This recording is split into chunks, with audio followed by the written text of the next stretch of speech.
I'm Kimberly, 35-year-old, work as a corporate sustainability consultant. Always prided myself on being emotionally intelligent and setting healthy boundaries. Believed I had mastered the art of maintaining genuine friendships with men without leading them on. Thought I was a model of how progressive relationships should work. Wake up Tuesday morning feeling particularly lonely after another failed dating app interaction. Decide to reach out to Benjamin, my go-to emotional support friend from college. We'd stayed close for over a decade. He was always there when I needed to vent about work or dating disasters. Pull out phone to text him about this absolutely insufferable client meeting I had yesterday. Wait, what? His contact is gone. Check WhatsApp. Blocked. Check Instagram. Blocked. Check Facebook. Blocked. What the actual hell, Benjamin? Okay, maybe his phone got hacked or something. Decide to reach out to Ezra instead. Ezra and I met at that environmental law conference 3 years ago. He's always been such a good listener, never tried to mansplain my problems away like other guys. Ezra would definitely want to hear about this promotion opportunity I'm considering. Pull up his contact? Also gone. Check all social platforms, completely blocked across everything. This is getting weird. Heart starting to race a little. Maybe it's some kind of coordinated cyber attack. Try to contact James from my hiking group. James, who always made sure I had water on long trails. James, who drove me to the airport at 5 a.m. last month without complaining. James, who I could always count on for practical advice about apartment hunting or car troubles. Blocked everywhere. What is happening? Hands literally shaking now as I scroll through my contacts. Try Ryan from my old job. Ryan, who always brought me coffee when he noticed I was stressed. Ryan, who spent hours helping me prepare for my current position. Ryan, who celebrated my victories like they were his own. Blocked. Try Sebastian from book club. Sebastian, who always recommended exactly the books I needed to read. Sebastian, who listened to me analyze every paragraph of my favorite novels. Blocked. This has to be some kind of mistake. Try calling Benjamin from my work phone. Number disconnected. Try Ezra's work email. Bounce back message about blocking my domain. What the whore is going on? Decide to drive to Benjamin's apartment. We've been friends for 12 years. Surely this is all some misunderstanding. Knock on his door for 10 minutes. His neighbor Patricia comes out. Oh, honey. Benjamin moved out last weekend. Didn't he tell you? No, Patricia. He definitely did not tell me. Apparently, he took a job in Portland and didn't mention it to his supposed best friend. Drive by Ezra's usual coffee shop where he works remotely most Wednesdays. See him through the window. Walk in confidently because obviously there's been some technical error. Ezra. Thank God I've been trying to reach you all morning. He looks up from his laptop with the strangest expression. Not angry, not sad, just empty. Kimberly, I asked you not to contact me anymore. When did you ask that? I never got any message. 3 weeks ago, when you told me about Trevor. Wait, what does Trevor have to do with anything? Trevor was just some guy I met at my cousin's wedding. Had a few good dates with him. Decided he wasn't really my type. Shared that story with Ezra because that's what friends do. Tell each other about their dating lives. Ezra, I don't understand why you'd block me over me dating someone. I'm not blocking you over you dating someone, Kimberly. He closes his laptop slowly. I'm blocking you because you spent 45 minutes telling me how Trevor was everything you'd ever wanted in a man. You described him as brilliant, funny, emotionally available, and physically attractive. Then you said you weren't going to see him again because the chemistry just wasn't quite there. And then you asked me to help you draft a text. Letting him down easy. Still not seeing the problem here. Ezra, that's what friends do for each other. I value your perspective on these things, right? Just like you valued my perspective when you told me about Nathan and David before that and Michael before that. He's packing up his laptop now. I spent 5 years listening to you describe your ideal man. Every single trait you listed. I have. Every single quality you said you were looking for, I've demonstrated. But you've never once considered me as anything more than your personal relationship counselor. Feel my face getting hot because this is so unfair. Ezra, I was always honest about us being friends. I never led you on, you're right. You were completely clear about that. He stands up and puts his bag over his shoulder, which is exactly why I'm being completely clear now. I don't want to be friends anymore. Ezra, you can't just throw away years of friendship because you have feelings. Watch me. He walks out, and I'm sitting there completely stunned. This is not how mature adults handle interpersonal conflicts. Ezra and I had something really special, and he's destroying it over romantic feelings I never encouraged. Drive home in complete confusion, decide to do some investigation into what's happening. Log onto my laptop and check if maybe there's some social media bug affecting all my mail contacts. Notice I have a missed LinkedIn message from 2 weeks ago. It's from Sebastian. Hi, Kimberly. I wanted to let you know I'll be taking a step back from our friendship. I've really valued our book discussions and intellectual connection over the past year. But I've realized I need to be honest with myself about my feelings for you. Since you've made it clear you see me only as a friend, I think it's best if we don't continue our regular contact. I hope you understand and find the deep conversations you're looking for with someone else. Take care. What the hell, Sebastian? Check my message history with him. Find my response from 2 weeks ago that I barely remember sending. That's totally fine, Sebastian. I completely understand you need space to process your feelings. Thanks for being mature about this. Maybe we can reconnect as friends once you've worked through everything. Take care. Oh my god, I am such an idiot.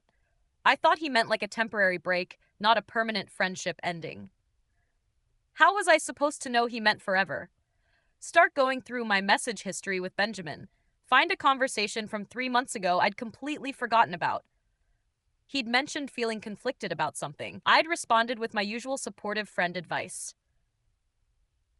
Benjamin, I care about you so much as a friend. You're one of the most important people in my life, and I'd never want to lose our connection. Whatever you're going through, we can work through it together as friends. Scroll up to see what he'd said that I was responding to. Kimberly, I need to tell you that somewhere along the way, my feelings for you became more than friendship. I know you don't feel the same way, and I don't want to make things weird between us. But I can't keep pretending I'm okay with just being friends when I want more. Oh.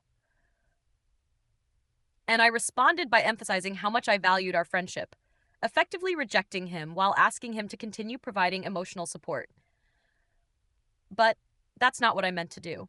Check my text with James from the hiking group. Find a similar conversation from 6 months ago. He told me he had feelings for me after that overnight camping trip where we talked all night by the fire. I'd said something about how our friendship is too important to risk on romance. And I hope we can keep being hiking buddies because you mean so much to me. Apparently, James decided hiking buddies wasn't enough for him. Start to feel sick as I realize what's been happening. Go through Ryan's messages. Find where he'd asked me out for dinner as more than friends last year. I declined, but suggested we keep our amazing friendship going because I couldn't bear to lose him from my life. Apparently, Ryan could bear to lose me from his life just fine. Every single one of these guys had confessed feelings. Every single one I had turned down romantically while emphasizing how much I valued their friendship. Every single one had apparently decided that friendship wasn't enough, and every single one had now cut me off completely. This is so unfair, though. I was honest with all of them. I never let anyone on romantically. I clearly communicated my boundaries. I valued their friendships genuinely. How is it my fault that they couldn't handle adult friendships with women? But now I'm looking at my phone and realizing something absolutely terrifying. Every single man I would normally turn to for emotional support is gone. Benjamin, who I told about work problems. Ezra, who helped me navigate family drama. Sebastian, who discussed books and philosophy with me. James, who gave practical life advice. Ryan, who is my voice of reason during dating disasters. Who am I going to text when I have a bad day? Who's going to help me move next month like Ryan promised? Who's going to recommend books when I finish my current reading list? Who's going to tell me I'm being reasonable when my boss is being unreasonable? Start scrolling through my female friends. Realize most of my close friendships are with women who are married with kids. Sarah hasn't responded to my last 3 texts because she's dealing with her toddler's sleep regression. Michelle is completely overwhelmed with her new baby. Andrea moved across the country for her husband's job. Jessica is going through her own divorce drama and can barely handle her own problems. The reality is hitting me that my deepest emotional connections were with these men. They were the ones who had time for long conversations. They were the ones who prioritized my problems and concerns. They were the ones who made me feel heard and supported and valued. And now they're all gone. Every single one blocked me simultaneously. Like they all got together and planned this. Wait, maybe they did get together and plan this. Check if any of them follow each other on social media. Ezra and Benjamin have mutual friends. James and Ryan work in similar industries. Sebastian knows Benjamin from that reading group I introduced them to. Oh God, what if they actually did coordinate this? What if they all compared notes about how I treated them? What if they realized they were all in the same boat? All providing emotional labor for a woman who would never see them as anything more than friends. But that's not fair. I wasn't using them. I genuinely cared about them as people. I appreciated their friendship. I never asked them to have romantic feelings for me. Try calling my sister Emma, for perspective. Emma, something really weird is happening. All my guy friends have blocked me. Oh, honey, what did you do? Nothing. That's what's so confusing. I was always completely honest with all of them. Honest about what? Explain the whole situation about how they all had feelings and I maintained friendship boundaries. Kimberly, how long did you stay friends with them after they confessed feelings? I don't know. Months, years in some cases. Why does that matter? And during that time, did you still go to them for emotional support? Well, yeah, they were my friends. Long pause from Emma. Kimberly, put yourself in their shoes for a second. They told you they had romantic feelings. You said no to romance, but yes to continued friendship. Then you continued to treat them as your primary emotional supports. You kept going to them with your dating problems, work stress, family drama. You kept accepting their help, their time, their emotional energy, all while they knew you would never see them romantically. How long did you expect that to be sustainable for them? Emma's questions are making me uncomfortable. Emma, friendship is supposed to be unconditional. If they were really my friends, they should have been able to handle my dating life. Kimberly, listen to yourself. You're saying that men should be able to handle being emotionally intimate with women who will never be romantically available to them. Yes, that's exactly what I'm saying. That's called emotional maturity. No, Kimberly, that's called emotional torture. Hang up on Emma because she's clearly not understanding the situation. Emma has been married to the same guy since college. She doesn't understand modern friendship dynamics. I know the difference between leading someone on and maintaining healthy boundaries. These men are just proving they never actually valued me as a person. They only saw me as a potential romantic conquest. But sitting alone in my apartment, I'm starting to feel the full weight of what's happened. No one to text about my day. No one who will listen to my work problems. No one to help me process my thoughts and feelings. No one who makes me feel intellectually stimulated. No one who makes me feel supported and valued. Try to work from home, but keep getting distracted. Usually when I'm stressed, I'd text Benjamin random thoughts throughout the day or call Ezra when I needed to talk through client problems or message Sebastian about whatever book I'm reading. Now there's just silence. Realize I don't even know how to be alone with my thoughts anymore. For years, I've been externally processing everything through these friendships. Every emotion, every decision, every experience was shared and validated. Now it's just me and my own brain, and I don't know how to handle that. Try calling my mom, but she just wants to talk about why I'm not married yet. Kimberly, you're 35. Maybe it's time to be less picky. Mom, I'm not being picky. I just haven't found the right person. What about that nice young man, Benjamin, you always talk about? You two seemed perfect for each other. Explain that Benjamin and I were just friends, and now he's moved to Portland. Moved to Portland, Kimberly. Did you know he had feelings for you? How did you know that? Honey, every time you talked about Benjamin, it was obvious he was in love with you. He was a friend, Mom. And you never considered him romantically, because can't actually articulate why I never considered Benjamin romantically. He was intelligent, kind, funny, attractive, emotionally available, literally everything I claim to want in a partner. but somehow the romantic spark just wasn't there for me. Hang up, feeling even more confused. Maybe I do have impossibly high standards. Maybe I've been rejecting perfectly good men for arbitrary reasons. But you can't force romantic feelings that aren't there, right? Spend the evening trying to distract myself with Netflix. Keep reaching for my phone to share funny observations with someone. Keep starting to type messages and then remembering there's no one to send them to. This is the loneliest I've felt in years. Wake up Wednesday with a brilliant idea. I'll reach out to one of them through a mutual friend. Surely, once they understand that I genuinely valued their friendship, they'll be willing to talk. Message Benjamin's friend Todd, who I met a few times. Hey Todd, I'm trying to get in touch with Benjamin, but I think there's some technical issue with his phone. Could you pass along my number and ask him to call me? Todd responds an hour later. Kimberly, Benjamin asked me to tell you that he's not interested in reconnecting. He's doing well in Portland and wants to keep moving forward. But Todd, we were friends for 12 years. Surely we can work through whatever misunderstanding happened. It's not a misunderstanding, Kimberly.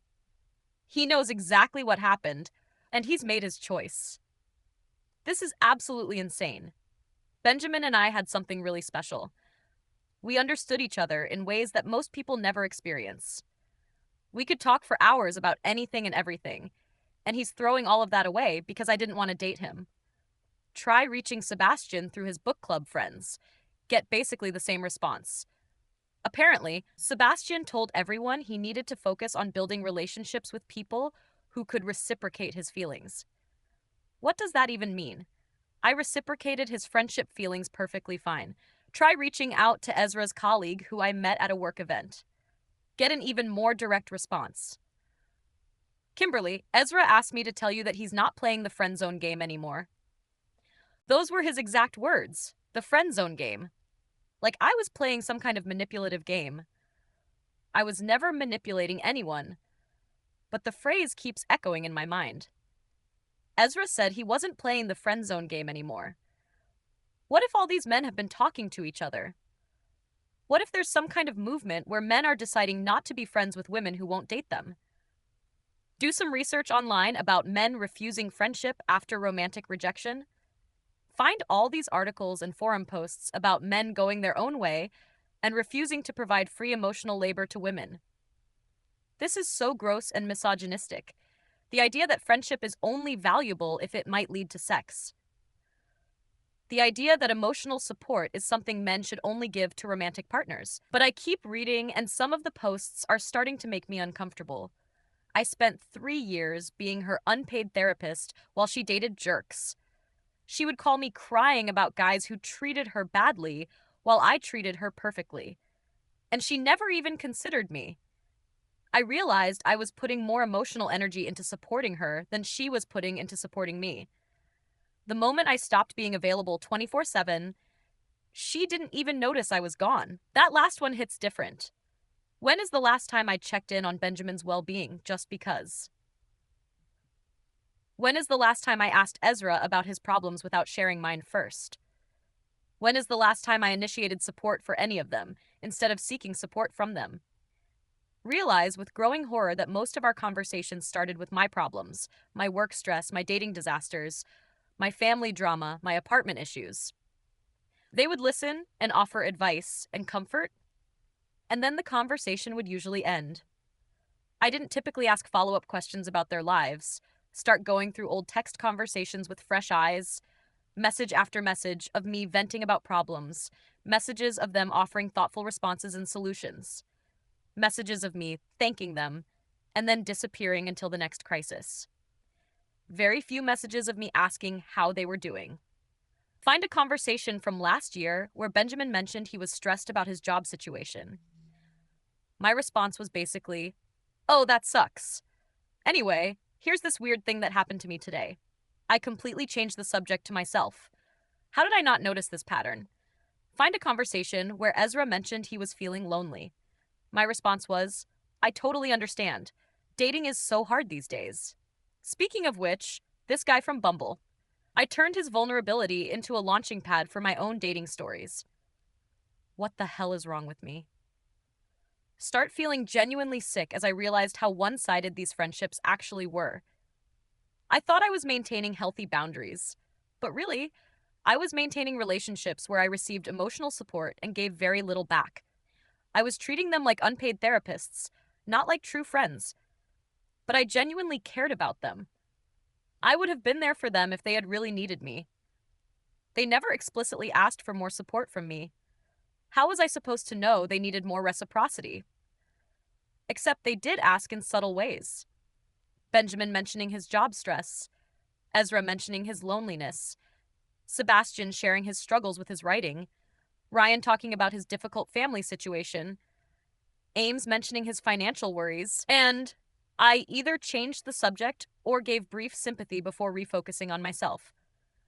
Try to think of a single time I called one of them just to check in on their well being, or texted asking how their day was without having my own agenda, or offered to help them with something without being asked. Coming up completely blank. The horrible truth is starting to sink in. I wasn't actually their friend. I was someone who took their friendship while giving minimal friendship in return. I was so focused on maintaining romantic boundaries that I failed to maintain friendship reciprocity. But even realizing this, I still don't think they handled it correctly. If they felt unappreciated or unsupported, they should have communicated that, instead of just disappearing without explanation. Mature adults talk through relationship issues. Decide to write a heartfelt email to Benjamin explaining my realization. Spend 2 hours crafting the perfect message, acknowledging my mistakes. Explain how I understand now that I wasn't reciprocating emotional support appropriately. Promise to do better if he's willing to give our friendship another chance. Send it to his work email before I lose courage. Get an auto response immediately. Thank you for your email. I am no longer responding to messages from this address. If this is a work-related matter, please contact my assistant. He set up an auto filter specifically for my email address. This is beyond just blocking social media. This is complete communication shutdown. Try writing similar emails to Ezra and Sebastian. Both bounce back immediately. They've blocked my email addresses entirely. Start crying for the first time since this whole thing started. Not just because I miss them, but because I'm starting to understand something terrible about myself. I genuinely thought I was a good friend. I thought I was emotionally intelligent and mature. I thought I understood healthy relationship dynamics, but I was so self-centered that I didn't even notice I was taking more than I was giving. So oblivious that I thought one-sided emotional support was normal friendship. So entitled that I expected men to continue supporting me emotionally even after I rejected them romantically. The worst part is that I still don't fully understand why romantic rejection should end friendship.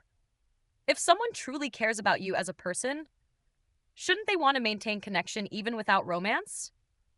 Isn't cutting off friendship after romantic rejection proof that the friendship was never real? But then I think about how I would feel. Imagine if I had deep feelings for someone who kept me close for emotional support, but would never consider me romantically. Imagine listening to them talk about dating other people while I provided comfort and advice. Imagine being their go-to person for problems, while knowing I would never be their go-to person for love. Actually, that sounds like emotional torture. That sounds like a special kind of hell. Maybe Emma was right about that. Try calling Emma back to apologize for hanging up. Emma, I think I'm starting to understand what you meant about the emotional torture thing. Yeah, I think maybe I was putting them in an impossible situation. Kimberly, imagine if someone you had feelings for kept you around as their therapist while dating other people. How long could you handle that? Probably not very long. Now imagine they got upset at you for needing space to protect your own emotional well-being.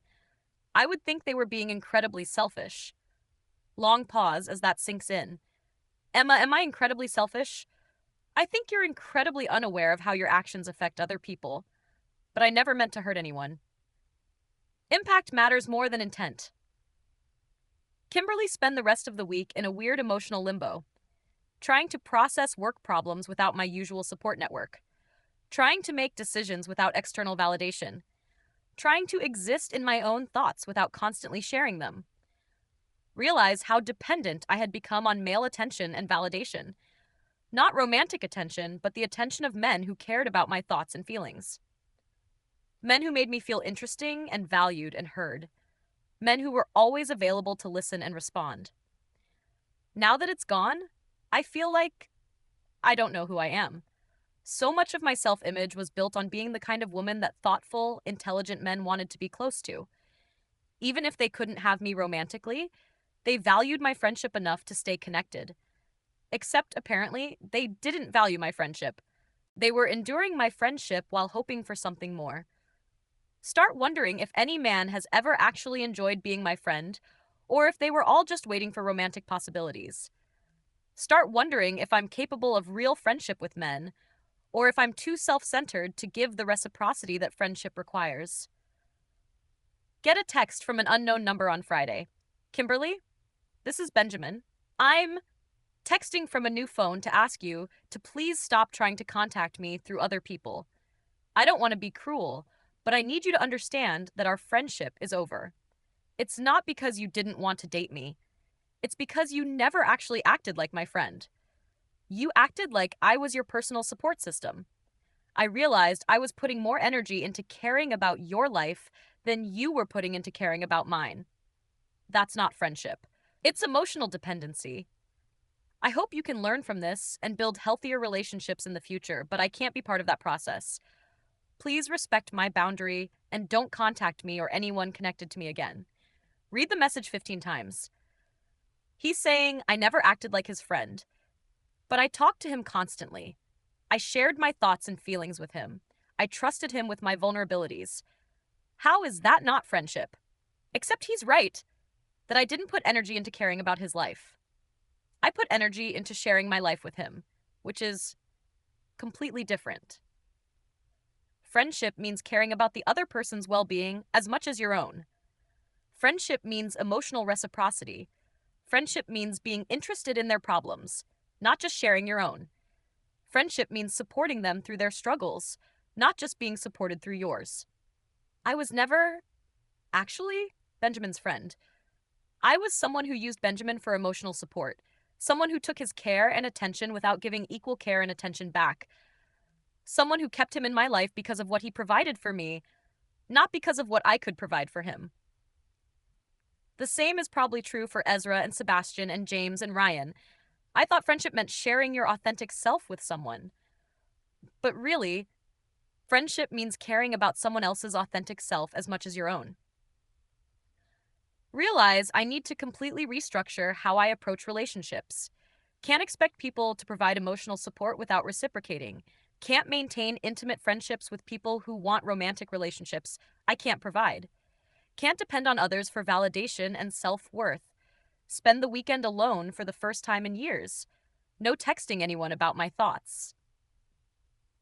No calling anyone about my feelings. No seeking external validation for my experiences. Just sitting with myself in my own mind. It's terrifying and uncomfortable, but also oddly enlightening. Start noticing how much mental space I have when I'm not constantly processing everything through other people's perspectives. Start having thoughts and feelings without immediately needing to share them. Start making decisions without external input. Realize this might actually be healthy. Maybe I needed to lose these relationships to understand how dependent I had become. Maybe being cut off from male emotional support is forcing me to develop actual emotional independence. Still think they could have handled it better. Still think true friendship should be able to survive romantic rejection. Still think their response was somewhat extreme. But I can't deny that Benjamin's message contained truth. I wasn't putting equal energy into caring about their lives. I was treating them like support systems rather than full human beings with their own needs. I was being emotionally selfish while thinking I was being emotionally mature. Don't know how to fix this or if it's even possible to fix. Don't know if I'll ever have close male friendships again. Don't know if I'm capable of the kind of reciprocity that real friendship requires. But, for the first time in weeks, I'm not panicking about being alone. Starting to think maybe I need to learn how to be alone. Starting to think maybe depending on others for emotional regulation was never sustainable anyway. starting to think maybe this painful lesson was necessary. Still miss Benjamin and Ezra and all of them. Still wish things could have been different. Still don't fully understand why romantic feelings have to ruin friendship. But maybe that's not the right question. Maybe the right question is why I expected people to continue me emotional energy when I wasn't giving it back. Maybe the right question is how I can become the kind of person worth being friends with. Maybe the right question is what I can offer others instead of what others can offer me. Sit in my apartment on Sunday evening completely alone for the first time in years. No one to text, no one to call, no one to validate my thoughts or feelings. Just me and the quiet and the uncomfortable realization that maybe this is exactly what I need. If this confession kept you hooked, make sure to subscribe, like, and share. We share powerful true stories every day that explore the complex realities of life.